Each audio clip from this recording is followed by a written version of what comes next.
Mmh. Mmh. Mmh. Mmh. Mmh. Salut, papa ado. C'est ton fils. Papa, il vient ce matin car il y a plein de choses à dire. Mais bien avant de commencer, j'aimerais quand même évoquer un petit truc. Je dis où?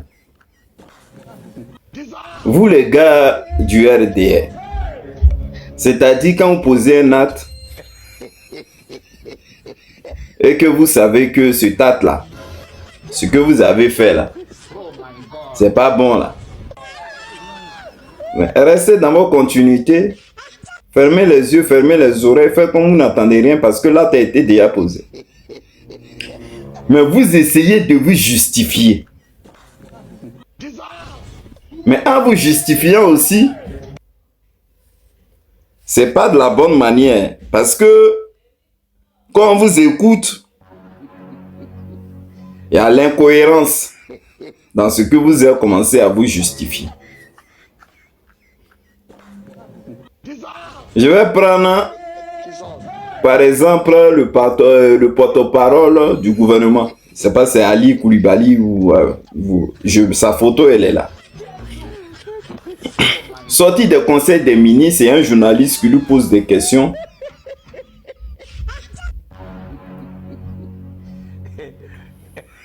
En disant,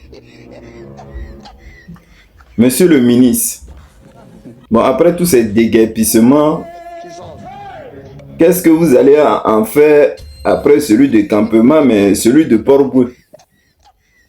Est-ce que les gens là seront dédommagés ou c'est comment? Voilà la question que le journaliste l'a posée après la conseil des ministres. Je pense que cette vidéo-là, elle devait être de jeudi. Et voilà ce que Ali Koulibaly répond. Il dit, c'est là il a vu que vraiment, ceux-là même, ils nous prennent pour du ça fait quoi. Il dit, avant de poser un acte ou avant de déguerpir les gens, on vient les voir pour les informer. Voilà ce qu'il dit mot pour mot. Pour les informer. Et après, ces personnes-là, on leur trouve un cadre. Avant qu'ils partent, on les dédommage. Ils sont dédommagés. Voilà, il dit la vidéo, allez-y chercher ce qu'il a dit. Ils sont dédommagés. Et après, comme on appelle, on a trouvé un lieu à Songon. Parmi eux, c'est qu'un, on a trouvé un lieu à Songon pour eux. Et on les a mis dans les maisons. D'après, ils ont créé un truc, une cité à Songon là-bas. Donc, les gens de Port-Boueux, parmi eux, là, d'autres qui ont eu la chance, ils ont eu une maison à Songon là-bas. Eux, ils laissent la maison à Songon, ils les mettent en location et ils reviennent habiter dans les lieux où on les avait dit non, qu'on allait casser. Voilà ce que le porte-parole est en train de dire. Dans les lieux où le porte-parole, comme on appelle, dans les lieux où on a dit on allait casser. Et à nos grandes surprises, on voit que les gens sont étonnés qu'on vienne casser et tout ça. Bon, quand il a dit ça là, moi il y a un truc qui m'a un peu cassé quand même. Vous, le gouvernement qui est là, quand vous rendrez un petit service, tout le monde entier au courant. Là, ça fait un moment que Bitogo, Bakongo plutôt, en train de casser.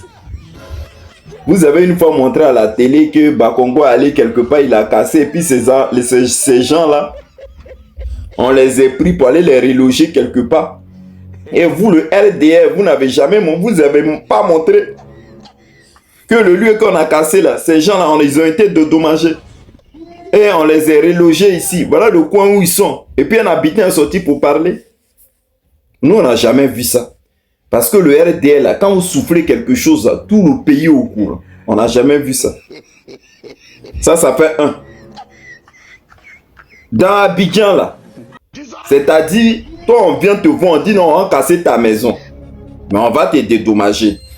Et nous, on te dit, bon, on a trouvé un coin, il faut aller habiter. Par exemple, moi, je prends un exemple. Moi, ma maison en Bata, c'est-à-dire que j'ai fait à travers les blanches et tout ça, les sucres au bois. Et puis l'État vient, l'État me dit à moi que le lieu où tu es là, c'est pas habitable. Ça va être cassé. Comme on est en train de construire quelque part, viens, on va aller te reloger là-bas. Et puis, moi, je vais laisser, on va te prendre ma famille, on va là-bas.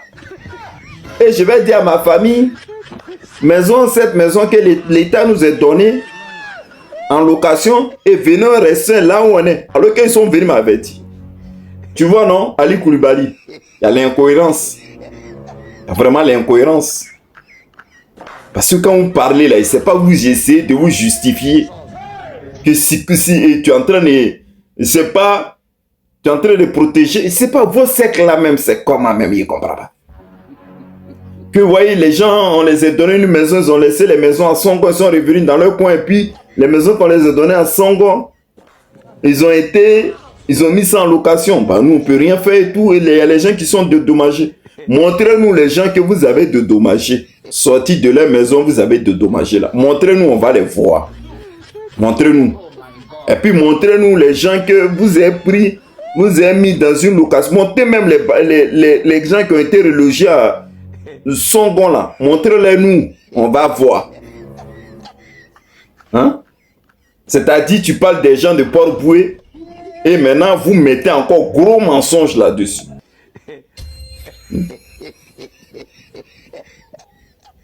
Dans chaque chose, vous devez mentir. Dans chaque chose, vous devez mentir. Alors que l'Ivoirien, il voit clair. Parce que vous les gars du RDL, vous connaissez, quand vous rendez un petit service, tout le monde est au courant. Pourquoi maintenant vous ne prenez pas les caméras même, comme la plupart des gens là que vous dites qu'ils sont dédommagés. Nous, on sait que s'ils sont dédommagés, c'est vos partis Goula là qu'ils ont cassé. Mais pourquoi vous ne prenez pas caméra, mettez pour dire non, dans vos militants là que non, ils ont cassé ma maison, mais il a été dédommagé. Et on m'a installé quelque part ici. Nous, on n'a jamais vu. Depuis que vous avez commencé à casser les maisons, on n'a jamais vu. Vous avez vu maintenant, non? C'est-à-dire, à force de faire vos bêtises là. Voilà encore une nouvelle qui vient de tomber. Hein? Voilà une nouvelle qui vient de tomber. Jusqu'à le maire même aller le maire de Port-Boué aller pour pleurer avec les gens de Vridi là-bas, Port-Boué là. Vous avez vu? On dit pendant que vous étiez en train de casser là. Il y a un vieux, il souffre, il s'appelle Bougoum, qui a pris sa famille au départ pour aller les mettre à l'abri. Tu vois, non, pendant que vous étiez en train de casser, il a pris sa famille, puisque vous ne prévenez pas, vous cassez. Il a pris sa famille, il allait les mettre à l'abri. Et puis maintenant, lui-même, il était venu récupérer les autres affaires qui restaient. On dit c'est dans ça, il ne sait pas, mais débattre dans le cas là. Je vais lire, hein, vous allez écouter. Parce que vous là, la méchanceté que vous avez là. Écoutez, je vais lire.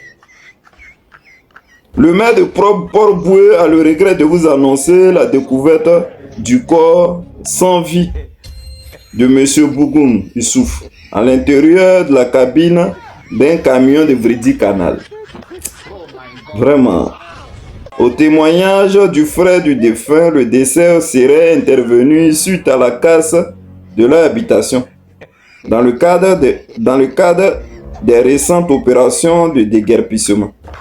L'entreprise par le district autonome d'Abidjan, c'est-à-dire Bakongo. Voilà encore, Bakongo, tu viens de dire à quelqu'un.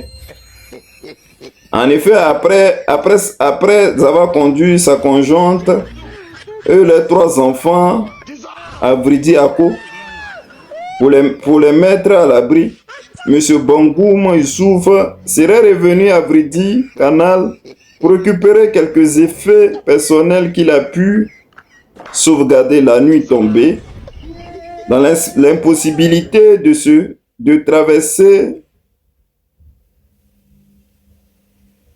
l'impossibilité d'une traversée de la lagune pour rejoindre la famille, ne sachant pas où passer la nuit.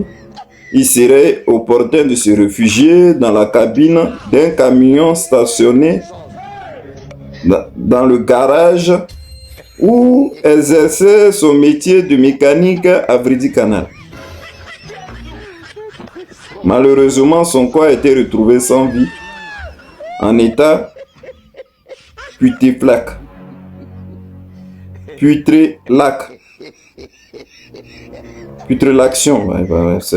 Putréfaction, ouais.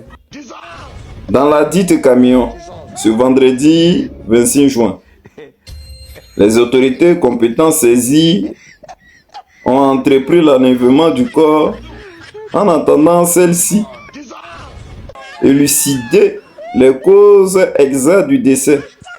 Le maire de Port-Bouët exprime ses sincères condoléances à la famille et à la défunte et relève sa compassion et sa solidarité toutes les familles victimes, surtout les familles des victimes de débissement opérées par les districts autonomes d'Abidjan. Ça fait pitié, vous avez vu? Bakongo, tu viens de tuer quelqu'un. Vous avez vu? Eh, monsieur le ministre, toi tu sors pour dire non, ministre de la communication, pour dire on les a prévenus, on les a donnés. D'autres ont été dédommagés, d'autres on les a pris, on les a logés à Songon, ils ont laissé leur maison là-bas et puis ils sont revenus encore sur les lieux. Ces maisons, ils ont mis en location. C'est deuil, mensonge.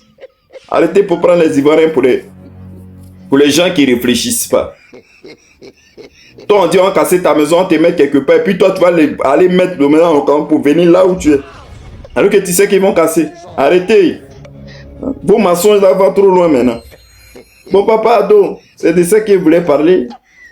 Je te fais un gros bisou. Bonne journée à toi, papa. Les amis, j'ai vu dans le commentaire, quelqu'un a dit, toi tu dis merci, et le truc merci, non, on ne voit pas. Le truc merci là. Quand tu es sur, comme on a merci, c'est-à-dire si tu veux m'envoyer quelque chose. Quand tu es sur un ordinateur, soit tu vois c'est marqué merci, ou soit tu vois un signe de dollar. C'est sur ça. Sur le téléphone, c'est pareil. Le téléphone, tu vois que le signe de dollar. Mais si c'est sur un ordinateur, tu vois bien le truc merci. Ou aussi, c'est un signe de dollar. Donc, sur ces trucs-là, soit tu cliques sur le signe de dollar et tu verras, tu peux m'envoyer quelque chose. Quelqu'un m'a posé la question. Donc, je lui dis, si c'est sur un ordi, tu verras merci ou un signe de dollar. Mais si c'est un téléphone, tu verras le signe de dollar. Bon, allez, papa Ado, je te fais un gros bisou. Voilà, je dis ça comment je ne force pas les gens. Parce que c'est quelqu'un dans un truc, je ne force pas les gens forcément pour dire non, comment m'envoyer que non. C'est quelqu'un qui m'a demandé, mais ton merci là même, là, il est où? Faut me montrer parce que je ne trouve pas. C'est cela que c'est. Soit tu ne vois pas le merci, tu vois le signe de dollar. Bon, allez, je te fais un gros bisou, papa Ado. Bonne journée, bye.